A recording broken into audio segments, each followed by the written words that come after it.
So there was some really tough news recently about that ski mountaineer Alex Chu, who died after a fall way up on Denali. Yeah, tragic. A real wake-up call about just how serious that mountain is. Definitely. And you sent over a whole bunch of sources about it. NPS reports, news articles from Snowbrains, Alaska Public Media, People, UPI, even an accident summary, a retired ranger's thoughts, and some online chat between climbers. Right. So the plan is, let's sort of dig into all that material you sent. We want to pull out the really crucial stuff, the key insights about, the risks on Denali, but also maybe some broader lessons. Exactly. Not just rehashing the news, but really asking, okay, what can we learn here from this specific incident using these specific sources? So maybe let's just start with the facts. What happened to Alex Chu according to these reports? Okay. So Alex Chu, he was 41 from Seattle. The sources say he died from a fall estimated around 3,000 feet. Wow. 3,000 feet. Just saying that number, it tells you the scale we're dealing with. It really does. This happened back on Monday, June 2nd.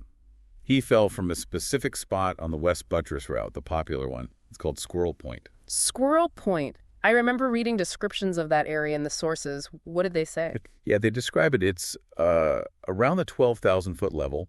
The reports call it exposed, rocky, and it has seracs on the face. Seracs, those huge ice blocks, right? Unstable ones. Exactly. Big, unpredictable chunks of ice. And this whole face at Squirrel Point, it kind of slopes down steeply towards the Peters Glacier. Got it. And one detail that kept coming up in the reports was that he was unroped at the time. Yeah, that's stated pretty clearly as a key fact in the reports. He was climbing with two partners. They saw him fall. They tried to look over the edge, couldn't see or hear anything. So what did they do? They immediately started heading down to get help. Reached Camp 1, found the rangers there, and the rangers took care of them. And the recovery itself, it wasn't right away because of the weather. No, exactly. The sources all mention high winds, snow. It basically shut down any search effort on the Tuesday. It wasn't until Wednesday, June 4th, when things cleared up a bit. Okay. Then 2 mountaineering rangers went up in a helicopter for an aerial search. They located Mr. Chu's body, recovered him, and he was transferred to the state medical examiner. And what really struck me reading through this was that this specific spot, Squirrel Point, it wasn't the first time something like this happened there. No, and the Park Service report makes a point of mentioning that. There was a very similar fatal fall back in 2010, also near Squirrel Point, also an unroped climber. Wow. A French mountaineer. And in that case, his body was actually never recovered. Uh-huh. So, yeah, bringing that up really emphasizes that Squirrel Point isn't just any dangerous spot. It's a known hazard, a notorious area. Okay, so we have the specifics of this awful incident and the context that this location itself is a known danger zone.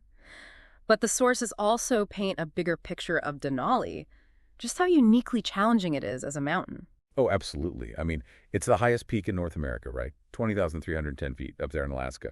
But it's more than just the height. It's the whole environment, isn't it? The Arctic conditions. Totally.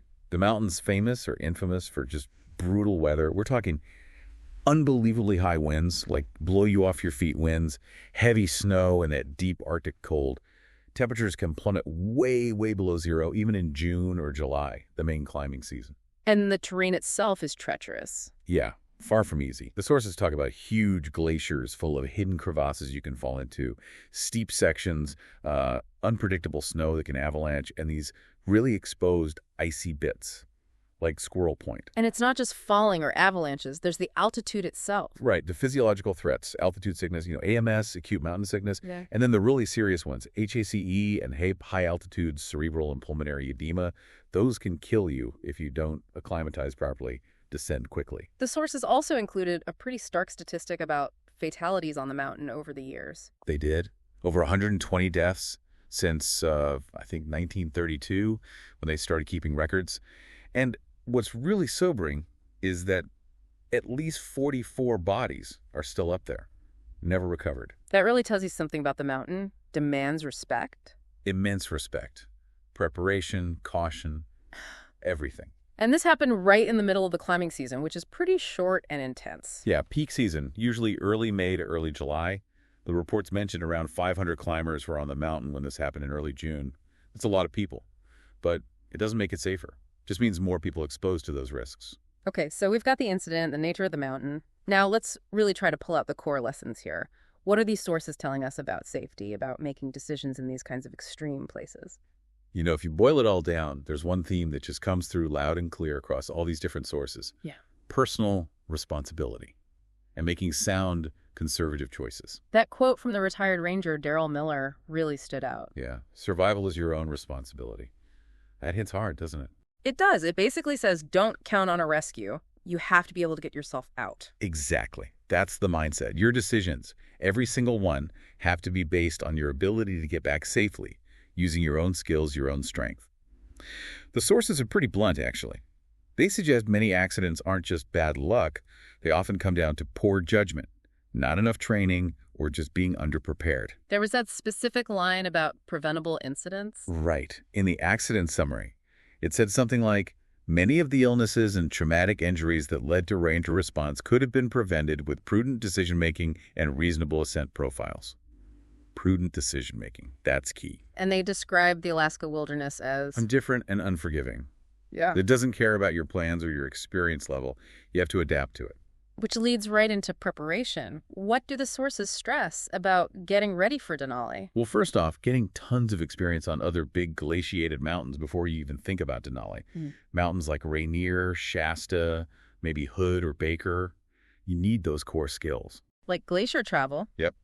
Knowing how to move safely across glaciers, usually roped up, and critically, knowing crevasse rescue. If someone falls in, you have to know how to stop the fall and get them out.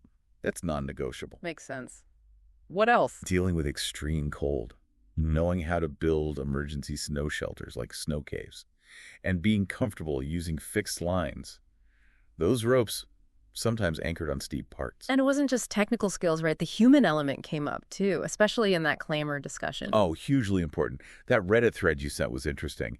Climbers were saying, yeah, climbing Denali without a guide is doable, but it's a big project. Takes years, they suggested, like 2 to 7 years maybe. Wow. Yeah, consistent effort, building real trust with your partners, and being brutally honest about your own skills so you're not the weak link. Because everyone's safety depends on everyone else in the team. And underlying all of that is just raw physical fitness. Absolutely essential. Robust cardio, months of hard, specific training.